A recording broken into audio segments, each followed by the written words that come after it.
আসসালামু আলাইকুম। Story launch চ্যানেলে আপনাদের আবারও স্বাগতম। আমি সাকিব আছি আপনাদের সাথে। আজকে আপনাদের জন্য আছে হুমায়ুন আহমেদের লেখা নির্বাচিত ভূতের গল্প থেকে একটি ছোট গল্প। গল্পটির নাম কুকুর। এটা আমাদের নতুন ইনিশিয়েটিভ। এখানে আমরা নিয়মিতভাবে গল্প দিয়ে যাচ্ছি। আপনারা যারা প্রথমবারের মতো শুনছেন, যারা সাবস্ক্রাইব করেননি, তারা সাবস্ক্রাইব করে ফেলুন। আশা করছি আপনাদের গল্পগুলি ভালো লাগবে। কেমন আছেন প্রফেসর সাহেব? আমি মনের বিরক্তি গোপন করার প্রাণপণ চেষ্টা করতে করতে বললাম, জি ভালো আছি। ভদ্রলোক হাসি মুখে বললেন, বসবো খানিকক্ষণ? জি বসুন। আমি অবশ্যই আর কিছুক্ষণের মধ্যে বেরুবো। আমাকে কি চিনতে পেরেছেন? জি না। ওই যে মোড়ের সিগারেটের দোকানের সামনে আলাপ হলো, আপনি সিগারেট কিনছিলেন, আমি পান। আমি ভদ্রলোককে চিনতে পারলাম না। মোড়ের পানের দোকানের সামনে আলাপের পর সারা জীবন চিনে রাখবো, আমার স্মৃতিশক্তি এত ভালো নয়। ভদ্রলোক হাসিমুখে বললেন, আমার নাম আলিমুজ্জামান। পোস্টাল সার্ভিসে ছিলাম, 3 বছর আগে রিটায়ার করেছি। এই টত মঙ্গলবার। এখন ঘরেই থাকি, একটা বাগান করেছি। ভালো, খুবই ভালো। ভদ্রলোক সোফায় বসেছেন, কৌতূহলী চোখে চারদিকে দেখছেন। বারবার আমার বইয়ের আলমিরায় তার চোখ আটকে যাচ্ছে। আমি শঙ্কিত বোধ করছি। এখনই হয়তো বলবেন, আপনার তো অনেক বই, কয়েকটা নিয়ে যাই, পরে ফেরত দেব। আমি এখন পর্যন্ত কাউকে দেখিনি যে বই পড়ে ফেরত দেয়। ইনিও দেবেন তা মনে হয় না। বই নেয়ার ছুতায় রোজ এসে বিরক্ত করবেন। আমি এমন কোনো মিশুক লোক না যে এই বুড়ো মানুষটির সঙ্গে পছন্দ করব। প্রফেসর সাহেব, আপনি কি ভূত প্রেত এসব বিশ্বাস করেন? জি না, করি না। শুনে ভালো লাগলো।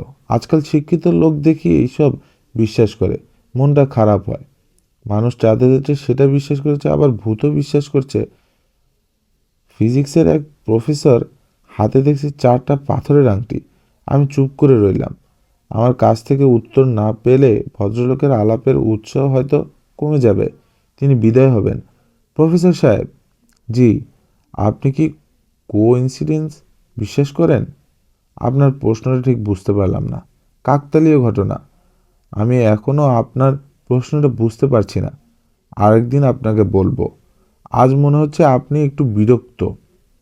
তবে ঘটনাটি বলা শুরু করলে আপনার বিরক্তি কেটে যেত। আমি ভদ্রলোকের কথায় সত্যিকার অর্থে লজ্জা বোধ করলাম। আমি বিরক্ত নিশ্চয়ই হয়েছি, কিন্তু সেই বিরক্তি উনি ধরে ফেলবেন তা বুঝতে পারিনি। রিটায়ার্ড মানুষ, একা একা থাকেন, কথা বলার সঙ্গী তো তাদেরই দরকার। প্রফেসর সাহেব, উঠি? উঠবেন? জি। আজকাল কোথাও বেশিক্ষণ বসি না। রিটায়ার্ড মানুষদের সঙ্গে কেউ পছন্দ করে না। সবাইভাবে সময় নষ্ট করার জন্যে গিয়েছি। তাছাড়া মানুষদের সঙ্গ আমি নিজেও যে খুব পছন্দ করি তা না। আপনি আসবেন, আপনার সঙ্গে গল্প করব। কোনো অসুবিধা নেই। আজ অবশ্যই একটু ব্যস্ত। গল্পগুজব আমি তেমন পারি না। কোইন্সিডেন্স একটা ব্যাপার আমার জীবনে আছে। ওই গল্পটা ছাড়া আমি কোনো গল্প জানি না। গল্পটা খুবই ব্যক্তিগত। এই জীবনে অল্প কয়েকজনকে বলেছি। আপনাকে কেন জানি বলার ইচ্ছা করলো। অবশ্যই বলবেন। আপনি যদি দয়া করে একটু বারান্দায় আসেন, তাহলে আমার বাসাটা আপনাকে দেখাতাম। হঠাৎ কোনো একদিন চলে এলো, ভালো লাগতো। আমি বারান্দায় এসে দাঁড়ালাম। ভদ্রলোক হাত উঁচু করে দেয়াল দিয়ে ঘেরা একতলা একটি বাড়ি দেখালেন। পুরনো বাড়ি, দোতলার কাজ শুরু করা হয়েছিল, শেষ হয়নি। বাড়ির সামনে 2টো জরাজুরি কাঁঠাল গাছ। একদিন যদি আসেন আপনার ভালো লাগবে। আমার জীবনের কোইন্সিডেন্সের ঘটনাও শুনবেন। জি আচ্ছা, একদিন যাব। আমার নামটা আপনার মনে আছে তো? জি আছে। নামটা বলুন তো। আমি দ্বিতীয়বার লজ্জা পেলাম, কারণ ভদ্রলোকের নাম কিছুতেই মনে করতে পারলাম না। ভদ্রলোকের স্বভাবে এমন বিচিত্র যে আমার লজ্জা বুঝতে পেরেও জবাবের জন্য মাথা নিচু করে অপেক্ষা করতে লাগলেন। নামটা বোধহয় আপনার মনে পড়ছে না, তাই না? জি না। মনে থাকার কথাও না। আনকমন নাম মানুষের মনে থাকে না। আমার নাম খুবই কমন, আলিমুজ্জামান। একদিন আসবেন আমার বাসার, দয়া করে। ঘটনাটা বলবো। শুনতে আপনার খারাপ লাগবে না? জি আচ্ছা, আমি যাব। খুব শীঘ্রই একদিন যাব। এক বৃহস্পতিবার বিকেলে ভদ্রলোক বাসায় উপস্থিত হলাম। গল্প শোনার আগ্রহে নয়, লজ্জা কাটানোর জন্য। ভদ্রলোক ওই দিন আমাকে খুব লজ্জায় ফেলেছিলেন। বাসায় ঢুকে আমার বিস্ময়ের সীমা রইল না। সাধারণ একটা বসার ঘর, বেতের কয়েকটা চেয়ার, দেয়াল জোড়া বইয়ের আলমিরা, খুব কম করে হলেও 1015 বই ভদ্রলোকের সংগ্রহে আছে। কারো ব্যক্তিগত সংগ্রহে এত বই থাকে আমার জানা ছিল না। নিজের অজান্তেই আমি বললাম, অপূর্ব। ভদ্রলোক হাসি মুখে বললেন, বলেছিলাম না আমার বাসায় এলে আপনার ভালো লাগবে। আপনার বইয়ের সংখ্যা কত? 16,000 কিছু বেশি। আমার শোবার ঘরেও বেশ কিছু বই আছে, আপনাকে দেখাবো। সব আপনার নিজের সংগ্রহ? আমার বাবার সংগ্রহ অনেক আছে। বই কেনার ভাতিক বাবার কাছ থেকে পেয়েছি। খুব বই পাগল লোক ছিলেন, খুব বই পড়তেন। আমি তার মতো পড়তে পারি না। অনেক বই আছে আমি কিনে রেখেছি, এখনও পড়িনি। এখন তো প্রচুর অবসর। এখন নিশ্চয়ই পড়ছেন। আমার চোখের সমস্যা আছে, খুব বেশিক্ষণ এক নাগাড়ে পড়তে পারি না। আমি খুব খুশি হব যদি আমার লাইব্রেরি থেকে বই নিয়ে আপনি পড়েন। বই তো পড়ার জন্যই, আলমিরায় সাজিয়ে রাখার জন্য না। আপনি কি সবাইকে বই পড়তে দেন? জি দেই। তারা বই ফেরত দেয়? অনেকেই দেয় না। সেই সব পড়ে কিনা ফেলি। আমার সংসার ছোট, একটা মাত্র মেয়ে, স্ত্রী মারা গেছেন। সংসারের তুলনায় টাকা পয়সা ভালোই আছে। বই কেনায় একটা অংশ ব্যয় করি। আপনি ঘুরে ঘুরে বই দেখুন, আমি চা নিয়ে আসছি। চা লাগবে না। কেন লাগবে না? চা খেতে খেতে গল্প করব। আমার ঘটনাটা আপনাকে বলবো। আপনাকে বলার জন্যে আমি এক ধরনের আগ্রহ অনুভব করছি। কেন বলুন তো? আপনি বিজ্ঞানের মানুষ। আপনি শুনলে একটা ব্যাখ্যা হয়তো দাঁড় করতে পারবেন। অবশ্যই ব্যাখ্যার জন্য আমি খুব ব্যস্তও না। প্রতিটি বিষয়ের পেছনে একটা কার্যকর যে থাকতেই হবে এমন তো কোনো কথা না। আমরা কোত্থেকে এসেছি, আমরা কোথায় যাচ্ছি, এই বিষয়গুলোই তো এখনো মীমাংসা হয়নি। কি বলেন প্রফেসর সাহেব? অন্য সময় হলে এই ভদ্রলোকের কথায় আমি তেমন কোনো গুরুত্ব দিতাম না, কিন্তু যার বাড়িতে বইয়ের সংখ্যা 16,000, তার কথা মন দিয়ে শুনতে হয়। তার তুচ্ছতম কোথাও আগ্রাহ্য করা যায় না। ভদ্রলোকের গল্প সেই কারণে অতি আগ্রহ নিয়ে শুনলাম, যেভাবে শুনেছি ঠিক সেইভাবে বলার চেষ্টা করছি। ভদ্রলোক গল্পের মাঝামাঝি পর্যায়ে এসে ইংরেজিতে বলা শুরু করেছেন। আমি তা করছি না। কোনো রকম ব্যাখ্যা বা টিকা টিপ্পনী দিচ্ছি না। পুরোটা পাঠকদের উপরে ছেড়ে দিচ্ছি। ভাই, ঘটনা তাহলে বলা শুরু করি। কিছু কিছু মানুষ আছে পশুপ্রেমিক। কুকুর, বেড়াল, গরু, ভেড়া এইসব জন্তুর প্রতি তাদের অসাধারণ মমতা। রাস্তায় একজন ভিখারি চিৎকার করে কাঁদলে সেই ভিখারির কাছে এগিয়ে যাবে না, কিন্তু একটা বিড়াল কুই কুই করে কাঁদলে ছুটে যাবে, বিড়ালটাকে পানি খাওয়াবে। আপনাকে শুরুতেই বলে রাখি, আমি এরকম কোনো পশুপ্রেমিক না। কুকুর, বেড়াল এইসব আমার অনেক অপছন্দের প্রাণী। একটা গরু বা ভেড়ার গায়ে আমি হাত দিতে পারি, কিন্তু কুকুর বা বেড়ালের গায়ে হাত দিতে আমার ঘেন্না লাগে। তাছাড়া ডিপথেরিয়া, জলাতঙ্ক এইসব অসুখ এদের মধ্যে ছড়ায়, এটাও আমি সব সময় মনে রাখি। যাই হোক, মূল গল্পে ফিরে যাই। আমি তখন ইন্টারমিডিয়েট ফার্স্ট ইয়ারে পড়ি। শীতকাল। কলেজ প্র্যাকটিক্যাল শেষ করে বাসায় ফিরতে ফিরতে সন্ধ্যা হয়ে যায়। তখন পড়ি কুমিল্লা ভিক্টোরিয়ান কলেজে। আমাদের বাসা ঠাকুরপাড়ায়। একদিন বাসায় ফিরছি।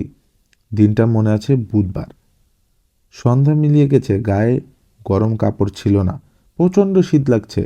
বাসার কাছাকাছি এসে দেখি পাড়ার 3-4টা ছেলে কাগজ, শুকনো কাঠ এইসব জড়ো করে আগুন করছে। আমাদের সামনের বাসার নানটুকেও দেখা গেল। মহাদ্দেশ ছেলে, তার হাতে একটা কুকুরছানা। ছানাটার গায়ে কাপড় জড়ানো, শুধু মুখটা বের হয়ে আছে। কুকুরছানা আরামে কুই কুই করছে। আমি বললাম, কি হচ্ছে রে নান্টু? নান্টু দাঁত বের করে হাসলো। অন্য একজন বলল, নান্টু কুকুরকে কম্বল পরিয়েছে, শীত লাগে তো এই জন্য। দলের বাকি সবাই হো হো করে হেসে উঠল। ছেলেগুলির বয়স 10 থেকে 11-র মধ্যে। এই বয়সের বালকেরাও সব সময় খুব আনন্দে থাকে। নানা জায়গা থেকে আনন্দের উপকরণ সংগ্রহ করে। কুকুরকে কাপড় দিয়ে মোড়ানো হয়েছে, এতেই তাদের আনন্দের সীমা নেই। মানুষের সাধারণ প্রবৃত্তি হচ্ছে আনন্দে অংশগ্রহণ করা। আমি ওদের দিকে এগিয়ে গেলাম। অবাক হয়ে লক্ষ্য করলাম আমার এগিয়ে যাওয়াটা কেউ তেমন পছন্দ করছে না, মুখ চাওয়াচাওয়ি করছে। হয়তো তার চায় না ছোটদের খেলায় বড়রা অংশগ্রহণ করুক। নান্টুকে খুবই বিরক্ত মনে হলো।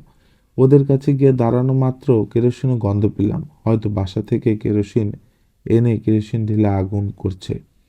বালকরা কায়দা কানুন করতে খুব ভালোবাসেন। কেরোসিন দিয়েছিস নাকি?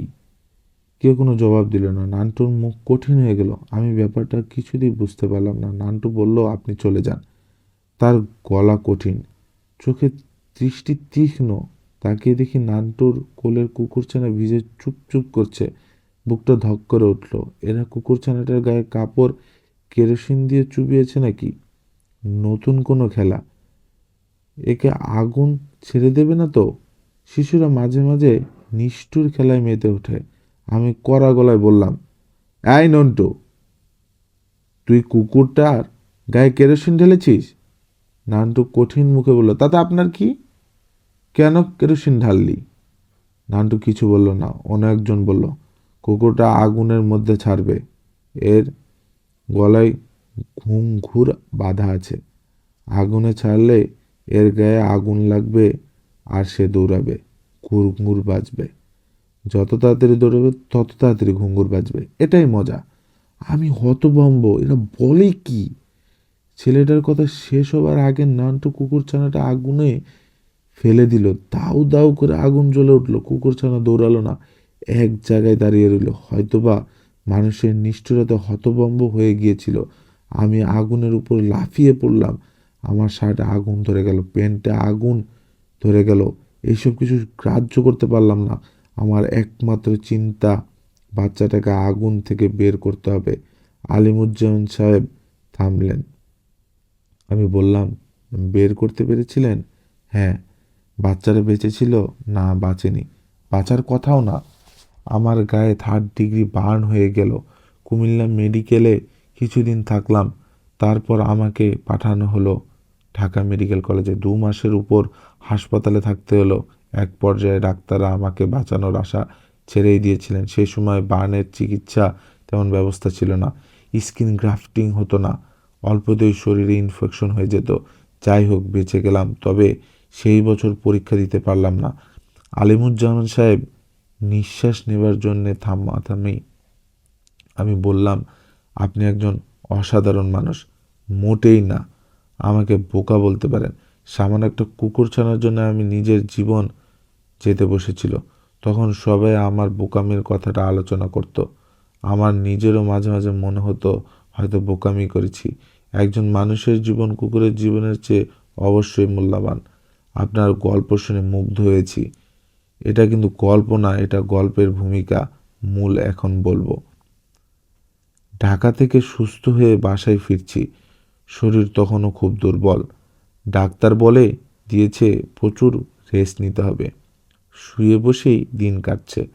আমার ঘর দোতলায়। মাথার কাছ থেকে বিরাট জানালা। জানালা দিয়ে বাইরের দিকে তাকিয়ে শুয়ে থাকতে খুব খারাপ লাগে না। এক রাতের কথা, হঠাৎ ঘুম ভেঙে গেছে। জানালা দিয়ে বাইরে তাকালাম। ফক ফক জ্যোৎস্না। এই জ্যোৎস্নায় অদ্ভুত একটা দৃশ্য চোখে পড়ল। রাজ্যের কুকুর এসে জড়ো হয়েছে বাসার সামনে। কেউ কোনো সারা শব্দ করছে না বা ছোটাছুটি করছে না। সব কটা মূর্তির মতো বসে আছে। আমার গায়ে কাঁটা দিয়ে উঠল। ব্যাপারটা কি? একসঙ্গে এতগুলো কুকুর আমি এর আগে কখনো দেখিনি। এদের এই জাতীয় আচরণ কথাও শুনিনি। আমাকে তাকাতে দেখে এরা সবাই মুখ ফিরিয়ে আমার দিকে তাকালো। অবাক হয়ে তাকিয়ে আছি। দেখি হঠাৎ তাদের মধ্যে এক ধরনের চাঞ্চল্য দেখা গেল। এরা একে একে চলে গেল, যেন ওদের কেন গোপন অনুষ্ঠান ছিল। অনুষ্ঠান শেষ হয়েছে, এখন চলে যাচ্ছে। এই ব্যাপার মাঝে মাঝে ঘটতে লাগলো। নির্দিষ্ট কোনো সময় না, মাসে একবার কিংবা 2 মাসে একবার এরকম হয়। এরকম একটা ঘটনা চাপা থাকার কথা নয়।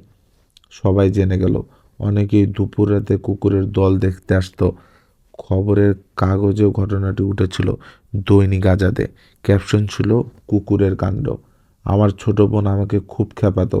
সে বলতো, কুকুরের জন্য তুমি জীবন দিতে যাচ্ছিলে, কাজেই তারা তোমাকে তাদের রাজা বানিয়েছে, তুমি হচ্ছে কুকুরের রাজা। আমার বাবা পরের বছর বদলিয়ে পাবনা চলে গেলেন। আমিও বাবার সাথে গেলাম। সেখানেও একই কাণ্ড। 1 মাস 2 মাস পর পর হঠাৎ রাজ্যের কুকুর বাসার সামনে এসে জড়ো হয়। মূর্তির মতো চুপচাপ হয়ে বসে থাকে। একবার আমার চোখ পড়া মাত্র মাথা নিচু করে চলে যায়। যেখানে গিয়েছি এই কাণ্ড ঘটেছে।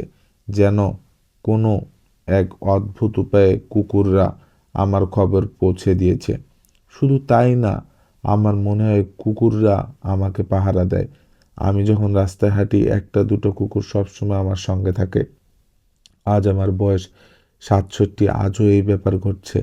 আমি আশ্চর্য হয়ে বললাম, বলেন কি? যা বলছি তার মধ্যে এক বর্ণ মিথ্যে নেই। তবে কুকুরের সভা আগের মতো ঘন ঘন হয় না। 6 মাসে 1 বছরে একবার হয়। তবে হয়। কুকুরের ভাষা আমি জানি না। জানলে জিজ্ঞেস করতে পারতাম, তোমরা কি চাও? এইসব কেন তোমরা করো? ব্যাপারটা কি আমার পছন্দ হয় না? না, পছন্দ হয় না। 1 দিন 2 দিনের ব্যাপার হলে হয়তো পছন্দ হতো। 1 দিন 2 দিনের ব্যাপার তো নয়, দিনের পর দিন ঘটছে। ভবিষ্যতে আবারও হবে বলে কি আপনার ধারণা? হ্যাঁ, হবে। আজ রাতেই হতে পারে। আপনি কি দেখতে চান? বলতে বলতে আলিমুজ্জামান সাহেব চোখ মুখ বিকৃত হয়ে গেল। যেন তিনি প্রচণ্ড রাগ করছেন, যেন এই মুহূর্তে চেঁচিয়ে উঠবেন। আমি বললাম, আপনি মনে হয় পুরো ব্যাপারটা খুব আপসেট। এতে আফসোস হবার কিছু নেই। পশুরা কৃতজ্ঞতা প্রকাশ করছে, এতে রাগ হবার কি আছে? কৃতজ্ঞতা প্রকাশের অধিকার নিশ্চয়ই পশুদের আছে। এটা কৃতজ্ঞতা প্রকাশের কোনো ব্যাপার নয়। এটা একটা ভৌতিক ব্যাপার, সুপার ন্যাচারাল ব্যাপার। এর মধ্যে সুপার ন্যাচারালের অংশটি কোনটি? পুরো ব্যাপারটাই সুপার ন্যাচারাল। এই অংশটি আপনাকে বলিনি বলে আপনি বুঝতে পারছেন না। বলুন শুনি। যে কুকুরছানাটিকে আমি বাঁচাতে চেয়েছিলাম, সেই কুকুরছানাটি দলটার মধ্যে সব সময় থাকে। পুড়ে কয়লা হয়ে যাওয়া একটা কুকুর, গলায় ঘুঙুর বাঁধা। কুকুরছানাটা মাথায় দুলায় আর ঘুঙুর শব্দ হয়। আপনি ছাড়া অন্যরাও কি এই কুকুরছানাটাকে দেখে? না, আর কেউ দেখতে পায় না। শুধু আমি দেখতে পাই। দেখুন ভাই, আমি বিজ্ঞানের ছাত্র না, আমার বিষয় ইতিহাস। তবু অবৈজ্ঞানিক কোনো কিছু আমি আমার জীবনে গ্রহণ করিনি। ভূত প্রেত ঝাড়ফুঁক পীর ফকির কিছুই না, অথচ সেই আমাকেই কিনা সারা জীবন একটা অতি প্রাকৃত বিষয় হজম করতে যেতে হচ্ছে। আমি বললাম, আবার কখনো এরকম কিছু হলে আপনি দয়া করে আমাকে খবর দেবেন। তিনি জবাব দিলেন, না। আমি বিদায় নিয়ে চলে এলাম। তার 5 মাস পর রাত 2টোয় টেলিফোন বেজে উঠল। আলিমুজ্জামান সাহেব টেলিফোন করছেন। তিনি কাঁপা কাঁপা গলায় বললেন, ওরা এসেছে? আপনি কি আসবেন? শ্রাবণ মাসের রাত, বাইরে ঝুম বৃষ্টি। বাড়ির বাইরে পা দিলেই 1 হাঁটু পানি। এমন দুর্যোগের রাতে কোথাও যাবার প্রশ্নই ওঠে না। আমি টেলিফোন নামিয়ে বিছানায় চাদরের নিচে ঢুকে পড়লাম। স্টোরি লাউঞ্জ চ্যানেলে আপনারা শুনছিলেন হুমায়ুন আহমেদের লিখিত নির্বাচিত ভূতের গল্প থেকে একটি ছোট গল্প, কুকুর। আপনারা যারা সাবস্ক্রাইব করেননি তারা সাবস্ক্রাইব করে ফেলবেন। আমরা নিয়মিতভাবে গল্প দিয়ে যাচ্ছি। আশা করছি গল্পগুলি ভালো লাগবে। আপনারা বেশি বেশি করে বই পড়বেন, আশেপাশের মানুষজনকে ভালো রাখবেন, নিজে ভালো থাকার চেষ্টা করবেন। ধন্যবাদ সবাইকে। আল্লাহ হাফেজ।